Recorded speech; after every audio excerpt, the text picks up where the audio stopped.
Hello everyone. Am trades की पहली market analysis video में आपका स्वागत है। इसमें हम जानेंगे कि निफ्टी 50 और निफ्टी बैंक आने वाले वीक में कैसे मूव कर सकता है और हमें अपने ट्रेड्स को कैसे प्लान करना चाहिए। इसके लिए हमें क्या करना होगा, सीधे हम जो है चार्ट से चलते हैं निफ्टी 50 और निफ्टी बैंक में। तो उसमें हम सबसे पहले निफ्टी 50 में चलते हैं और जानते हैं कि उसमें क्या चल रहा है। तो अब आप देख सकते हैं यहाँ पे कि जो निफ्टी 50 जो है एक अच्छे खासे डाउन ट्रेंड को फॉलो करता हुआ आ रहा है। ठीक है, और एक डाउन ट्रेंड को फॉलो करता आ रहा है जिसमें हमें साफ दिख रहा है कि लोअर हाई का फॉर्मेशन बना रहा है, जिसमें इसने एक अच्छा खासा लोअर हाई का फॉर्मेशन बनाया है। ठीक है, इसमें हमें अब मेन क्या दिखता है कि मार्केट ने एक अच्छा अपना जो एक डिमांड जोन था उसको इसने ब्रेक करा। ठीक है, आप यहाँ पर देख सकते हैं कि ये जो एक मेजर डिमांड जोन है ये वाला। ठीक है, एक इसने एक अच्छा खासा मेजर जो डिमांड जोन है इसको इसने ब्रेक करा, जो कि हमारा निकल के आता है 24 24,465 से 24,465 से 24,531 तक। ठीक है, अब इसने इसे क्या करा उस दिन कि एक अच्छी खासी इसने रेड कैंडल के साथ क्लोजिंग दी इस लेवल के नीचे, जहाँ रिटेलर्स को मौका मिला कि वो BTST ले जाएं अगले दिन के लिए।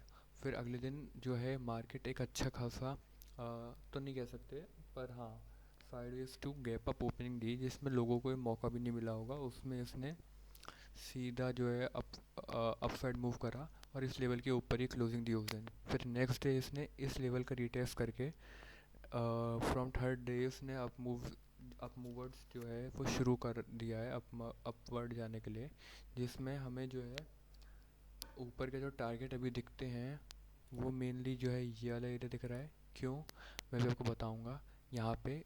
क्योंकि जो है एक ये अच्छा खासा रेजिस्टेंस एरिया है इस एरिया का, जहाँ से हम यहाँ से बिल्कुल ले जाएं पीछे तक ये कैंडल, ये जो लाइन है, तो हमें दिख सकता है कि हाँ इसने जो है यहाँ से एक अच्छा खासा मूवमेंट दिया था डाउनवर्ड का, जहाँ पर इसने जो है इस वाले लेवल से ऑलमोस्ट जो है 10 से 11% की गिरावट दिखी थी हमें।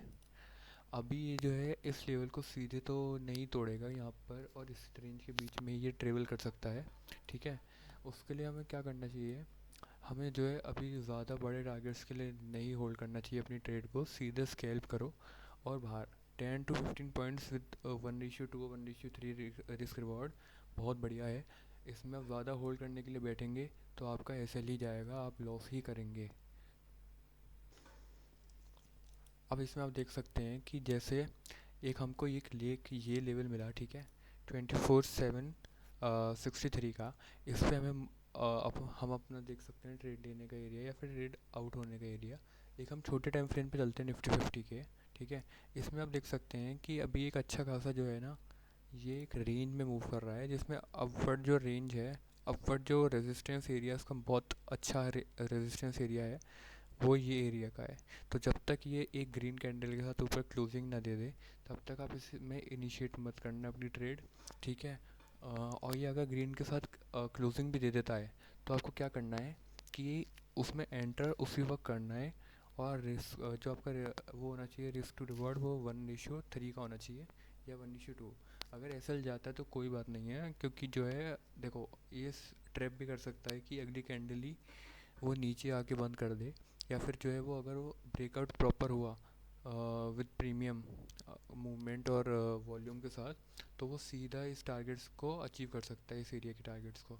ठीक है, और अगर डाउन साइड के लिए आपको प्लान करना है तो डाउन साइड के टारगेट अभी इतने बड़े नहीं है, पर जो है एक रेजिस्टेंस एरिया तो यही एक एरिया है इसका, जहाँ पे जो है सपोर्ट एरिया जो है ये है। जो मार्केट इस जो स्मॉल रेंज में जो मूव कर रहा है ना उस दिन, वहाँ लोगों ने इतना SL दिए होंगे जहाँ ये सोच नहीं सकते हैं। आप ये देखो सिर्फ 70 पॉइंट की रेंज है, इसमें जो प्रीमियम मूवमेंट था वो बिल्कुल भी नहीं था ऐसा। ठीक है, तो आपको इस रेंज में के अंदर तो इनिशिएट करना ही नहीं है। ठीक है, आप जो है एक अच्छा ट्रेड तब पा सकते हैं जब ये इस कैंडल के ऊपर इस जो लेवल के ऊपर अच्छी क्लोजिंग दे दे, तो हमें जो है ऊपर के अच्छे टारगेट्स मिल सकते हैं। क्योंकि अब ये जो है अभी तो डाउन ट्रेंड में दिख रहा है मार्केट, पर जो है ये अप ट्रेंड में शुरू हो सकता है। क्यों, क्योंकि हम पे जो है मार्केट में एक अच्छी न्यूज़ भी है कि जो है जीएसटी वाला न्यूज़ है, जिसमें हमें देख सकते हैं कि 28% और जो 12% का जीएसटी स्लैब है वो हट सकता है, जिसमें सिर्फ 5% और 18% का जो जीएसटी का स्लैब रेट है वही रहेगा। तो एक अच्छी न्यूज़ है जिसमें जो है मार्केट एक तो अच्छे से सप्लाई अपने डिमांड जोन पे है, न्यूज़ भी पॉजिटिव है, प्लस जो है उसने एक अच्छी क्लोजिंग के साथ रिटेस्ट के साथ वो अपवर्ड मूव भी कर रहा है, और अभी ऊपर के जो लेवल्स हैं वो भी बहुत बाकी हैं अचीव करना। तो मार्केट में कोई ऐसी न्यूज़ नहीं है कि जो है डाउन ट्रेंड शुरू हो जाए। ठीक है। अब जो है ट्रम्प की जो जितना भी वो बोलता है, ट्रम्प का कोई इतना फ़र्क पड़ता नहीं है अपने इंडियन मार्केट्स पे। अपना इंडियन मार्केट्स अपने तरीके से मूव करता है। ठीक है। इसमें आप जो है निफ्टी फिफ्टी के लेवल्स नोट कर लो, जिसमें जो है हमें जो मेजर एयर लेवल्स हैं वो ये हैं। एक है 24,763, एक 24,668, ठीक है, एक 24,599 और 600। ठीक है। एक आप ये वाला जो जोन बना हुआ है इसको भी मार्क कर लो, 24,465 से 24,531 तक। और जो एक मेजर एरिया है वो ये भी है। ठीक है, 24,341 या 346 तक का। ठीक है। आप इसको तो निफ्टी फिफ्टी में नोट कर लो, और लास्ट में आपको एक निफ्टी फिफ्टी की एक स्ट्राइक प्राइस बताऊंगा जिसको आप मंडे को देख सकते हो। ठीक है। सीधे चलते हैं निफ्टी बैंक पे। तो निफ्टी बैंक में जो है हमें डेली टाइम फ्रेम में दिख सकता है कि जो है मार्केट एक इसमें भी जो है ज़्यादातर चौपी है, प्लस डाउन ट्रेंड है। तो डाउन ट्रेंड में क्या है, इसमें भी जो निफ्टी फिफ्टी में हमें सिनेरियो दिखा था वो इसमें हमें दिख रहा है कि एक अच्छा खासा जहाँ से मूवमेंट शुरू हुआ था, इसने इसके नीचे का ही ब्रेक डाउन दिया था। ठीक है। फिर इसने अगले दिन इसके ऊपर क्लोजिंग दी, और उसके नीचे इसमें जो है ट्रैपिंग सिनेरियो ज़्यादा है, पर जो है मार्केट में कोई सेंटिमेंट्स ऐसे है नहीं कि ये मार्केट नीचे जाए। तो इसमें भी हमें अपवर्ड का एक टारगेट दिख सकता है, जिसमें हम जो है अपना ट्रेड प्लान इधर से कर सकते हैं 55, 141, 130 के बीच में। और उसमें जो हमारा जो एस एल रहेगा बहुत छोटा है, सिर्फ 240 पॉइंट्स का, जिसमें हमें टारगेट जो है बहुत अच्छे खासे दिख सकते हैं। वैसे तो 2400 पॉइंट मुश्किल है कैप्चर करना, पर मैं आपको बताऊं तो 543, 532 पॉइंट्स तो बहुत आराम से मिल रहे हैं 1:2 के साथ। ठीक है। इसमें आप जो है मेन जो हमें चीज़, मैं आपको एक चीज़ दिखाता हूँ 1 आवर टाइम फ्रेम पे, कि मार्केट जो है ना इस लेवल के ऊपर ही होल्ड करने की कोशिश कर रहा है। प्लस इसमें हमें जो है सिमेट्रिकल ट्रायंगल दिख रहा है, जिसमें ये आप देख सकते हो। ठीक है। सिमेट्रिकल ट्रायंगल एक न्यूट्रल ट्रायंगल पैटर्न होता है, जिसमें हमें न्यूट्रल पैटर्न होता है, जिसमें जो है जिस साइड ये ब्रेक करेगा उस साइड इसके मूवमेंट ज़्यादा होते हैं जाने के। पर मार्केट में आजकल जो है इतना पैटर्न चलता नहीं है अब, पर दिख तो रही है तो हम मार्क तो करते ही हैं। ठीक है। इसका जो स्ट्रॉन्ग सपोर्ट एरिया निकल के आता है वो आता है हमारा इसका 54,593 पे। मैं बताऊँ कैसे, 54,593, 54,593, 54,593 का ये स्ट्रॉन्ग सपोर्ट एरिया यही। ठीक है। इसके नीचे ब्रिक या फिर कैंडल क्लोज हमारा जो है एक डाउन ट्रेंड को फॉलो कर सकता है, या फिर ट्रैपिंग ट्रैपिंग सिनेरियो भी दिख सकता है रिटेलर्स के लिए। ठीक है। इस पे आपको एक अच्छा मूव दिख सकता है यहाँ तक का, अगर इसने अच्छी क्लोजिंग दी तो। और दूसरा जो इसके लेवल्स है मेन, आपको एक और चीज़ दिखाऊँ, डेली डेली टाइम फ्रेम पे आप देखेंगे अगर हम विक्स हटाएं इस एरिया के, तो एक बहुत प्यारा रेजिस्टेंस निकल के आता है हमारा। ठीक है। इसमें आप देख सकते हैं हमने विक हटाया। ठीक है। एक इतना प्यारा रेजिस्टेंस जोन आपको दिखेगा ये वाला, आप इसको ज़रूर मार्क कर लेना, 55,525 को।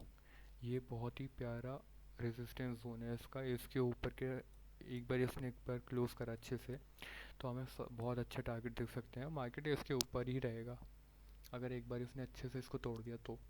ठीक है। इसमें आप देख सकते हैं कि इस लेवल से नीचे गिरा। ठीक है। इस लेवल के ऊपर जा ही नहीं पा रहा था, जब ये एक बार क्लोजिंग दी तो इसने नीचे ट्रैप करा, फिर ऊपर ही गया है। यहाँ पर इतनी बार इसने गैप्स दिए हमें। ठीक है। गैप्स मतलब विक्स में तो हमको दिखता है कि विक्स है, पर अब देखेंगे एक बार ये इसके ऊपर आया था, उसके बाद ये कितने टाइम तक इसका ऊपर ही रहा है।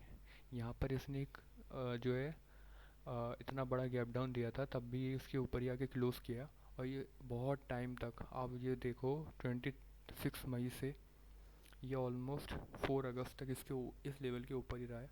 ठीक है, और ये इस लेवल के ऊपर क्लोज करेगा तो आपके अप साइड के जो जितने भी टारगेट्स हैं हमें देख सकते हैं। ठीक है, इसमें आप जो लेवल्स हैं वो मार्क कर लो सीधा। अब इसका जो मेन लेवल आता है निकल के, एक तो आप ये सिमेट्रिकल पैटर्न ज़रूर बनाना अपने में। ठीक है, ये इंपॉर्टेंट पैटर्न है। ठीक है, एक अच्छा पैटर्न भी दिखाता है हमें। इसमें हमारे जो लेवल्स निकल के आते हैं, एक तो आता है 55,000 का,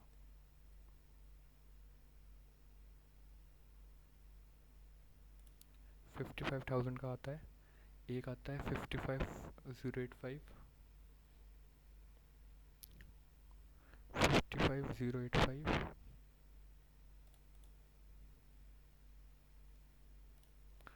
एक आता है 54,924,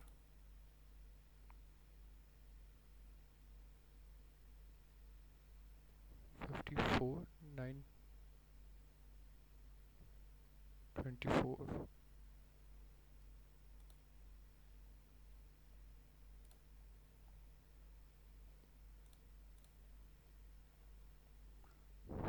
fifty four nine twenty four ये लेवल 54,924 का एक अच्छा लेवल है हम पे। ठीक है, इसको भी मार्क कर लेना आप एक। और जो अपसाइड का जो टारगेट है वो पहला है, एक अपसाइड का जो रेजिस्टेंस हमें दिख रहा है वो ये है 55,618 का। ठीक है, ये लेवल्स को आप मार्कआउट ज़रूर कर लेना अपने साथ, और इन लेवल्स के बीच में ही आपको इनिशिएट करना है अपने टारगेट्स को या प्लान को। ठीक है, और ओवर ट्रेडिंग बिल्कुल नहीं करनी है, एक दो ट्रेड दिन की इनफ है। ठीक है, मार्केट में लॉन्ग सर्वाइव करना है, 3-4 दिन या 2-3 महीने के लिए नहीं करना है सर्वाइव। ठीक है, अपने कैपिटल को प्रोटेक्ट करके चलेंगे सब। और एक स्ट्राइक प्राइस की मैं बात कर रहा था, वो है 24,600 की, जिसमें हम जो है इस स्ट्राइक प्राइस को ले सकते हैं फ्रॉम 148। ठीक है, 148 से ले सकते हैं। टारगेट्स हमारे जो है ये वाले रहेंगे। ठीक है, और एसएल जो हमारा रहेगा ना, वो आप सिर्फ 15 पॉइंट्स का रखना। ठीक है, और अगर 1:2 आपको मिल रहा हो तो उसको भी बुक करके आप जा सकते हो, क्योंकि 1:2 1:3 बेस्ट है। ज़्यादा टारगेट्स के लिए आप तब होल्ड करेंगे जब आप ट्रेल कर रहे होंगे, आप अपनी मैक्सिमम क्वांटिटी को बुक कर चुके होंगे, तभी आप ट्रेल करना। वरना आपकी एक ही लॉट है तो 1:2 पे 1:3 पे आप आउट हो जाना बिल्कुल। और स्ट्रिक्ट एसएल 16 पॉइंट्स का या 17 पॉइंट्स, इससे ज़्यादा बिल्कुल नहीं। थैंक यू एवरीवन, मिलते हैं एम ट्रेड्स की नेक्स्ट एनालिसिस वीडियो में।